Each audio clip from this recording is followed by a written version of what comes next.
So I extensively researched my son.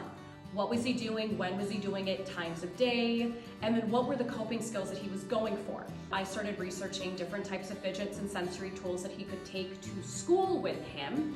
So we developed his, what we called Keep Calm Toolkit.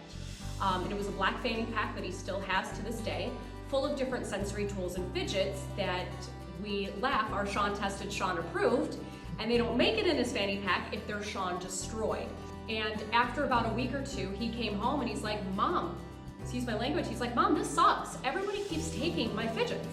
Can't they get their own? When we were developing his, I had to buy packs of 6 or 12 or 24.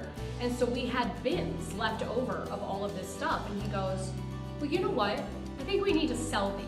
Do you think we could start going out to community events and selling them? And I said, that's a really awesome idea, Sean.